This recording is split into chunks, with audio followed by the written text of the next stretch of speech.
guys, welcome back to the channel. My name is Jono Choi and I'm the leadership coach.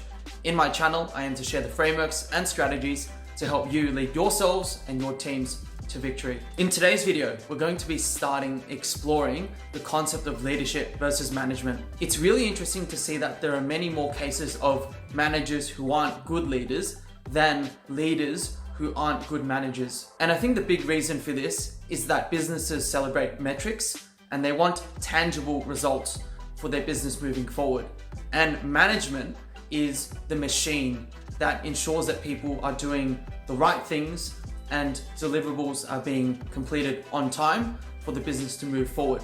Whereas leadership is more of the soft aspects of how people are getting along, how people are developing their mindsets and skills, and it's less tangible. So as a result, typically people who go into leadership positions are managers who are very technically geared and have technical expertise, rather than people who have stronger people skills and people who are really motivated to help people. So what I'm really saying is that the grounds for promotion into a leadership position are mainly managerial based. People who are good at getting work done and ensuring that things are on time and that people are doing the right things to produce results are typically promoted. So that leads to the story that I want to tell today, and it's an excerpt from Jocko Willink's book, Extreme Ownership. If you've seen a couple of my videos in my channel already, thank you. You've most likely heard of this book already, and it's one of my favorite books because it really gets into the mindset of leading yourself and your teams and putting no excuses on the table. So Jocko and his co-author Leif recount this story of how Navy SEAL teams are coming through the training process known as BUDS. And this particular training exercise requires Navy SEAL teams to carry boats over their heads and row these boats as well all throughout the night. So it's a very grueling process. And this allows Jocko and Leif to observe how these teams deal with adversity and also how the respective team leaders are dealing with the adversity as well, the pressure, the exhaustion, probably the complaints from these teams, and how they are holding up as leaders. So Jocko and Leif's attention is on two particular teams, teams 1 and 2. Teams 1 is doing very well. They're winning almost each round in this training exercise, and the leader is quite strong as well. The leader is taking ownership,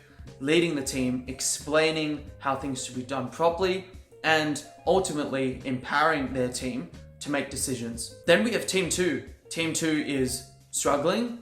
They're sort of fighting amongst each other, and also the leader is not taking ownership of the situation, and they themselves are crumbling under the pressure without doing anything. So then Jocko and Leif try a certain leadership experiment. What they do is they swap the team leads from each of the two teams. So the strong team lead from team 1 goes to team 2, and then the weaker team lead goes to team 1. So then the training exercise recommences. And the result, as most of you might have guessed, is that team 2, the losing team initially, starts to really recover and they win almost each round with the new strong leader. Now, an interesting part of this recount is that even though team 2 starts to win, since they have a strong leader now to lead them, team 1 doesn't suffer as much. And because of their previous rounds of success and how tight they are as a team, that they still show some signs of promise and potential to win. And the reason why I love this story is that team 1 is a great example of extreme ownership and effective leadership. As leaders, we need to be considering how good is my team when I'm not there, or how good will my team be when I'm no longer leading them. And I think that's one of the key differences between leadership and management. Management is making sure that round to round, that those results are achieved and that we've hit the mark and that we can present good results at the next board meeting, or we can tell our manager that we've done well. Whereas leadership is the investment into each individual and as a team unit, so that when you're not there, they can continue rowing and moving together and navigating the uncertainty that comes with business, life, and working as a team. Some skills as leaders that we need to consider giving our teams so that they can be like team number 1 and operate without us are team communication, problem-solving skills, dealing with change, prioritization, and supporting each other as a team. So in summary, as leaders, we need to be thinking about how we're equipping our teams so that they can deal with uncertainty and continue carrying out their mission, even if we're not there or if we're not able to help them. I think this way is the true way to be empowering our teams